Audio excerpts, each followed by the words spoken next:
The following program is brought to you by Johnny's Radiator Shop. For auto repair and air conditioning parts to fit everything under the sun, visit johnnysradiatorshop.com. Well, Coach Hembree, glad to have you again this week. I sound like a broken record. I say this every year, but once football season starts, it seems like it just flies by. We're already at basically mid-season here going into this next game. Right, we are. And it just kind of seems like we've just started. But anyway, team's off to a good start. Obviously, we want to talk about this outstanding game with Crossett, which was one of the biggest games in the state last Friday night. And if you didn't care who won, a heck of a ball game. But really, kids really came through. Won't you give us your thoughts about the game, first of all? We knew they were very athletic coming in, and they didn't disappoint. You know, they were extremely fast.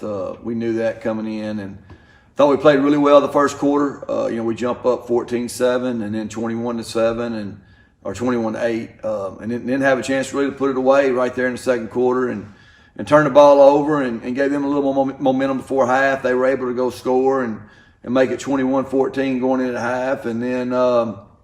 Second half was a war. They ended up taking the first drive and going and tied up, and then it just we just switched scores back and forth, and then we were fortunate enough to score there late to go up 40-34, and then was able to get a stop to end the ball game and for a big win. There's no doubt about it. That they're one of the better teams in 4A, and our kids. I thought they had a great game plan. They showed a lot of stuff they hadn't showed, and I thought our kids responded really well to it.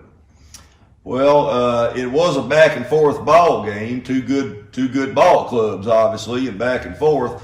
And people always talk about momentum, and it did seem like it felt like it shifted a little when that fumble occurred, and they made a couple of plays and were able to score. But it also looked like your kids took a punch, but then they came back and punched back. Right, we did. It did. The momentum switch, and you could feel it switch, and we talk about that all the time, and especially right there before half, them getting a touchdown, cutting it to 7, and them having the ball come out the second half. That was a big momentum switch right there, and but I thought we responded well. We ended up we had to punt on our first drive the second half, but we had a great punt by Maddox, and I think we downed it inside the 4-yard line, and then we got a 3 and out, and they had to punt back to us, and we were able to go score. But any time that the momentum switches, you got to be able to find a way to get it stopped, and we were able to do that. It just took a little time, and but they were extremely fast. You look at number 4, number 6, number 2, number 0, and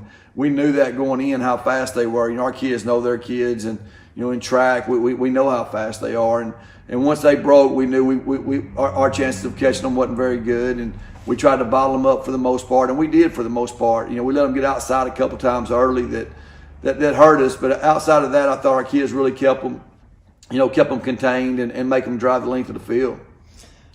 I know they tried to throw deep a number of times on you, and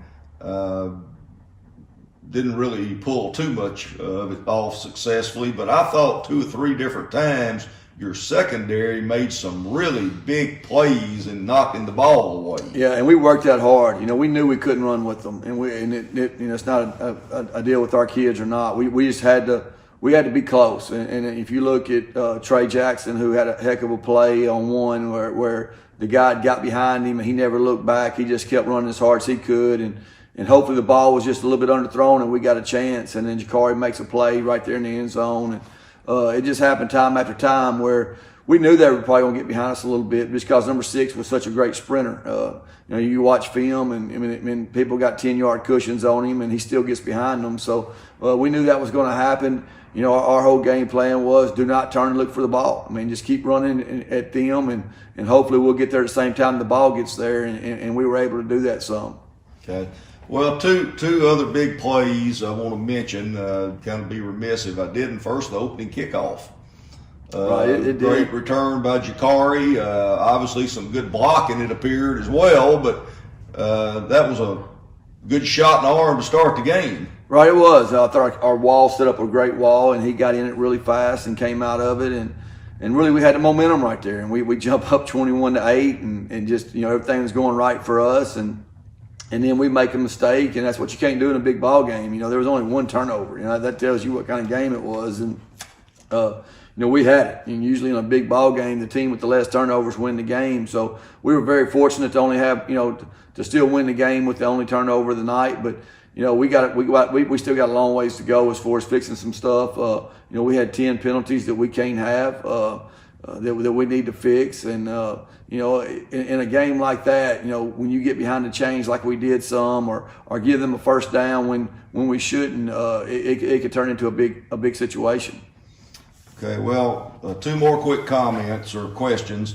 You've already mentioned one, the punt by Maddox. Boy, came at the right time, didn't it? He had a great punt. It did, and he turned it over, and he's a gamer when it comes to punting, and I think he'd probably tell you that too. But he had a great punt right there in a big situation, and then he had a big catch on third down on the last drive. So.